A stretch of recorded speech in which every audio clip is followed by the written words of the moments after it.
E para falar da evolução do ouro, de outras matérias-primas e de outros ativos financeiros, está em estúdio Luís Tavares, da World Spreads. Luís, muito boa tarde. Temos aqui uma série de quadros para analisar, mas em traços gerais, nesta altura, o que é que as tendências nos mostram? Estamos num período de correção a nível de mercados acionistas?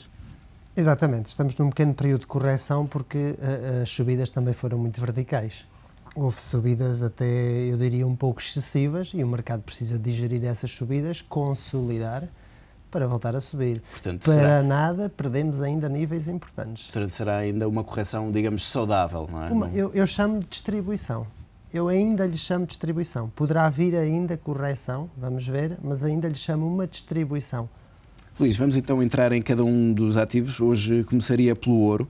Tivemos aqui ainda agora esta notícia relativamente às reservas do Banco de Portugal. O que é que as tendências nos mostram? Que as reservas ainda vão subir mais de valor?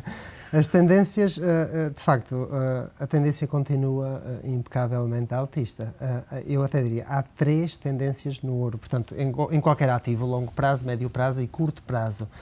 E qualquer uma delas não está anulada. A de curto prazo, inclusivamente, continua altista. Portanto, na sexta-feira tivemos já, na quinta e sexta-feira, um sinal de que o ouro procurava consolidar estas subidas verticais. Tivemos uma divergência no oscilador de momento que mostrou menos tendência no interesse desta aquisição, mas isto também tem a ver um pouco com o seguinte, é que se o dólar valoriza, o ouro desvaloriza. Há essa correlação. Luís, e na última semana, sobretudo, tivemos aqui a prata com uma correção muito significativa.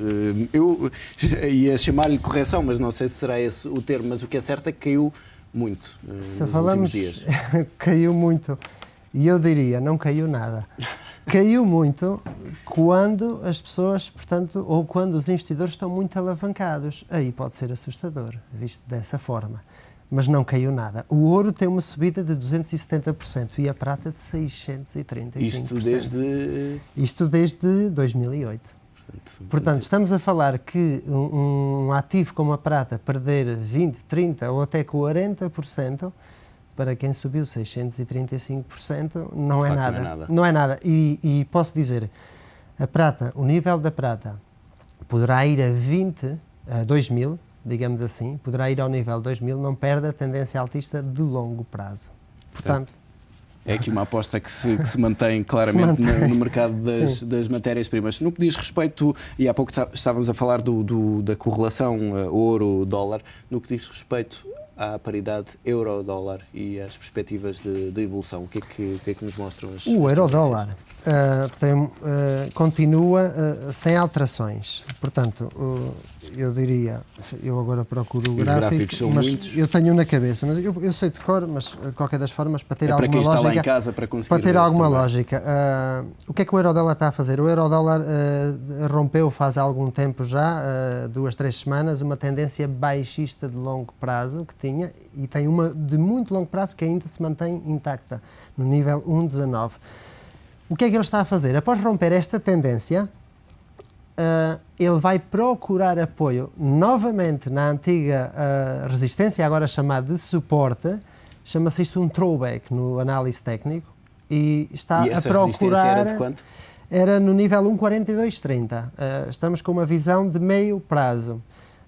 O nível 1,4230 poderá vir buscar apoio a esse nível. Se o perder não é assustador, poderá apoiar-se em 1,4032, já que em 1,39 tem a média das 200 sessões. A média das 200 sessões é a média que para o longo prazo os investidores usam, e sempre que nos situamos por cima desta média, a predisposição dos investidores é altista, e por baixo desta média a predisposição dos investidores é baixista. Mesmo que perdêssemos esta média, peço desculpa, o nível 1,3420 é o nível a respeitar e é o nível a continuar ou a manter a tendência altista. Portanto, só perdendo este nível poderíamos começar a falar de tendências, de uma inversão de tendência. É verdade que o nível 1,3420 para 1,42 para grandes multinacionais, pois, é uma grande diferença, mas as multinacionais também estão protegidas e sabem como atuar neste campo. Agora, na visão de longo prazo, mantemos-nos intactos. Mas a próxima resistência está nos 1,50? 1,51,46 51,46 é aquela que eu identifico, cada analista tem o seu ponto de vista, eu identifico 51,46, acredito na sua ruptura, por análise técnica, portanto, obviamente, é o meu ponto de vista e com a ruptura desta só pararia no 1,56. Mas isso não é possível quantificar um prazo, um timing para essa ruptura? Sim. Sim, eu posso dizer que a concretizar esta ruptura falo-á num prazo de 2 a 3 meses, é assim que eu vejo, poderia o fazer já depois da manhã, já daqui a uma semana, com base na tendência, na pendência da sua tendência, à medida que ele se vai mantendo lateral para não perder a parte baixa, também terá que ir subindo. E, portanto, num prazo máximo de 2 meses, teria essa ruptura do nível de 1,51. Luís, passamos agora para as obrigações no que diz respeito às Bund alemãs. É possível, nesta altura, traçarmos também aqui um panorama para o que nos espera ao longo dos próximos tempos? É sim, senhor. O Bund, eu considero o Bund um ativo importante pelo seguinte. O Bund, por vezes, atua como um ativo de refúgio, quando não haja dados macroeconómicos que influenciem a sua variação. Quando isso não existe, os investidores usam-no como um ativo de refúgio. Quer isto dizer, o Bund sobe, a bolsa desce. Hoje, antes de eu vir para aqui, eu reparei que ele rompeu uma resistência no nível de 124. Esta resistência é um fator importante. Ao romper e ao manter-se 2 dias por cima desta resistência, ou superar este nível em 3%, confirma a sua ruptura. Isto poderá provocar o anúncio das descidas ou das correções, das possíveis vindas das correções, porque aquilo que vimos até agora ainda não são correções. Luís, para concluirmos, o que é que se pode destacar mais esta semana, em termos de... Podemos fazer uma comparação, talvez, entre os principais índices mundiais? Sim. Valerá a pena, nessa altura, até para se ter uma ideia também daquilo que os mercados podem esperar? Eu faço um acompanhamento de há alguns anos, portanto, há 2 anos principalmente, desde o início de 9 de março de 2009, quando se iniciaram estas subidas, e esta comparação por análise técnica tem uma particularidade, que é procurar descorrelações.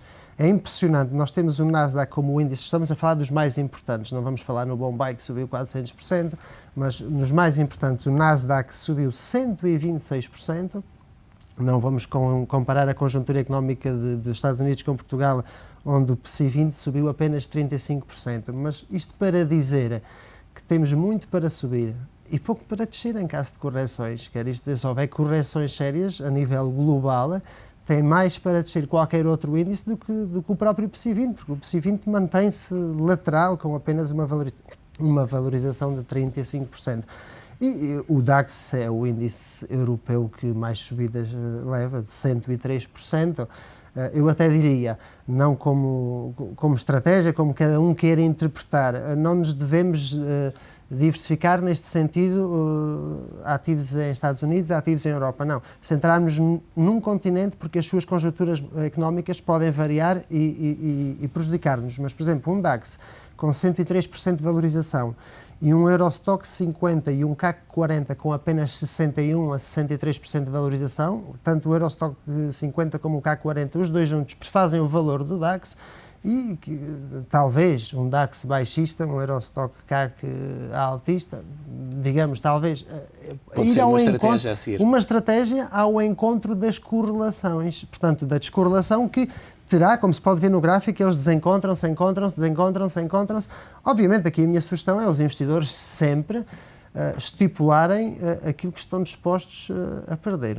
Mas nos Estados Unidos tem-se falado muito relativamente a essa valorização forte do Nasdaq, também do S&P, que está em máximos de 3 anos, mas será para continuar essa tendência das praças norte-americanas, ou aqui já encontramos algumas indicações que nos mostram uma Temos duas possível contradições muito interessantes no mercado, que eu vejo muito interessantes. Eu começaria pelo Nasdaq. Tecnicamente, o Nasdaq está num prazo muito longo, eu quando digo muito longo refiro-me a 2 anos, não é muito longo, mas é um prazo longo para uma figura destas, está a fazer uma figura que às pessoas poderá parecer estranho ouvir, que é um ombro, cabeça, ombro invertido, mas as implicações disto são enormemente altistas. É o único índice que está acima dos seus máximos, prévios, portanto, às quedas. portanto, das bolsas. A implicação desta subida levaria o Nasdaq ao nível 3.047, 3.253. Está neste momento em 2.300 e algo. E as pessoas dirão, não é muito? Não. Porque o nível 3.253 representa 61% do retrocesso de Fibonacci. Quer isto dizer, desde que o Nasdaq caiu na bolha tecnológica no ano 2000, quando estava em 4.826, esta projeção é os 61,8% do retrocesso de Fibonacci. Quer isto dizer, ele cairia, retrocederia 61% e só no ano disso é que continuaria. Portanto, é possível. Porquê é que os índices sobem e as conjunturas não ajudam? Isto agora atua muito o fator psicológico. O que é que eu penso? Muitas vezes não há alternativas de investimento e os investidores querem colocar o dinheiro em algum lado e um pouco ilógico, se calhar colocam nas bolsas. Não, é que nos mercados financeiros funciona a teoria da opinião contrária. Quando tudo pensa que está mal é quando é a altura de entrar no mercado. De assumir os riscos. E quando o sapateiro já nos diz é bom investir aqui ou ali, ou o cabeleireiro, ou no café, já todas as pessoas estão ao corrente, já é tarde, já é a altura, talvez de vender. Uma relação muito importante, o SP500, aqui é muito importante, tem uma divergência. O SP500 em 2007 deu um anúncio, quer isto dizer, quando subia, o oscilador, o RSI perdia, tinha pendência negativa, portanto decrescia, isto foi uma divergência. Índice a subir, RSI a descer, é uma divergência. Aqui anunciou com antecedência as quedas, elas deram-se.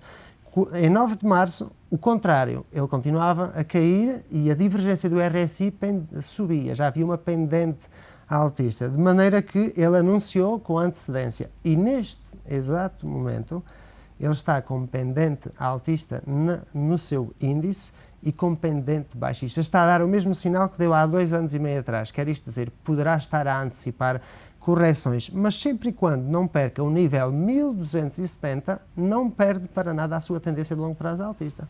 Luís, agora para concluir de vez, nesta altura, olhando para o comportamento dos mercados, podemos dizer que os investidores estão de facto a seguir as indicações da análise técnica ou estão aqui a ser afetados por outros fatores?